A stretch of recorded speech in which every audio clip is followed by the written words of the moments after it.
welcome to our conversation. And today we're talking about religion, crime and punishment, and the treatment of criminals, treatment of prisoners. And we're joined today by Ian McDowall. And welcome, Ian. Would you like to tell us a little bit about yourself and where you're from? Yeah, okay. My name is Ian, as you just said, Ian McDowall, and I'm from East London originally. I live in Essex now, and I work for an organisation, a Christian charity called Tough Talk. Brilliant. And can you tell us a little bit about what Tough Talk do and how it started, what the idea was? Yeah, no, Tough Talk is a Christian charity, as I just said, and predominantly we work in prisons up and down this country, and we have the opportunity to go to prisons all over the world. So we've worked in prisons from South Africa to Russia, USA, Canada, all sorts of places. And we go into the prisons, obviously to try and encourage the guys, to show the guys that there could be hope to change your life, to turn your life around. And we do that quite often in the gymnasiums, which is quite a funny way to reach the guys. But because the guys in Tough Talk, their backgrounds have been involved in bodybuilding, powerlifting, weightlifting, we go into the gyms and we in the prisons. And if they have gyms in prison, sometimes we have to take the weights in and do them in other places, and we share our faith. Brilliant. So when thinking about dealing with prisoners and helping prisoners or talking to prisoners, what Bible verses or sources of authority come to mind that really inspire you to do your work? Well, I imagine originally it was a verse that Jesus shared in the Gospels, and it's recorded in Matthew, and off the top of my head, I think it's about Matthew 24 or 25. And it's, when I was in prison, did you visit me? So obviously as a young Christian, looking to do something with my Christianity, I read that verse and it impacted me that, actually when you go into a prison and you Jesus is saying, actually, when you're sharing and helping and feeding and looking after these people, you're doing it to me. And so in a way that inspired me to think, these inmates, when helping them, I'm actually doing it for Jesus. Great, thank you. So I just wondered, are people in prison responsive to Christianity or religion in general? And if they are, why do you think that might be? Well, you would think that they wouldn't be, but actually my experience has been that they are. And I would say that Christianity offers a uniqueness of forgiveness and a restart, a chance to restart your life, and a hope for a future. And so when we bring that message that, even though, and I align myself with them to say, even though we've all made mistakes, in Christianity, through God and through Jesus, you have this forgiveness, and this really resonates well with the guys. They pick up on that, and it gives them a hope, because everyone wants hope, don't they? Everyone wants hope they can have a better day, a better future, and to be able to turn your life around. And for me, Christianity gives the inmates this opportunity.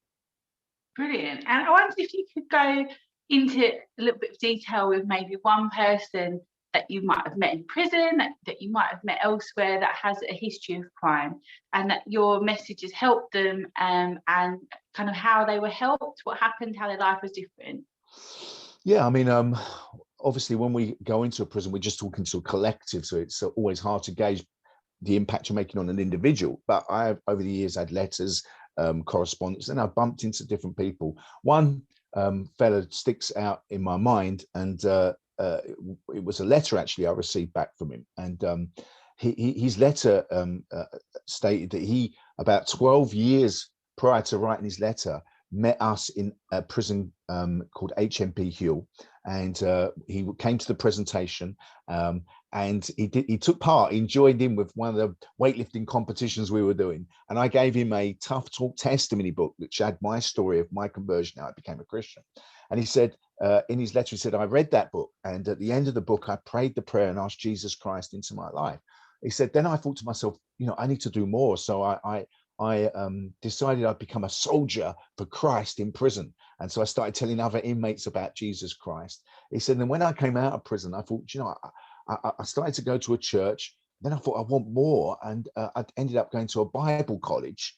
And he said, as I'm writing this letter now, I'm the pastor of a church in Durham. So So that really encouraged me that, that there's this guy that was in prison, and now he's actually not only turned his life around for his faith, he's actually running and looking after other people, guiding and helping other people as a pastor leading a church.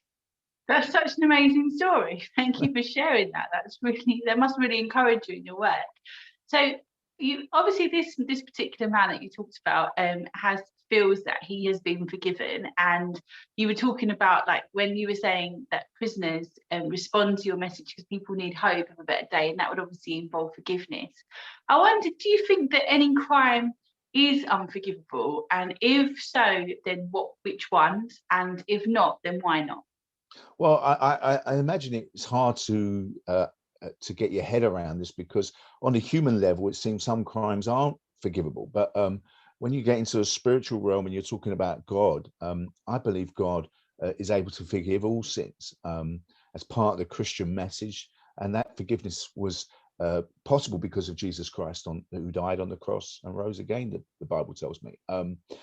So when someone is sincere, when a man is sincere or a woman is sincere, and they want their hearts to change, they want repentance, which means turning away from the bad stuff they've done, and asking God to forgive them, and asking Jesus to give them the strength to live a different life.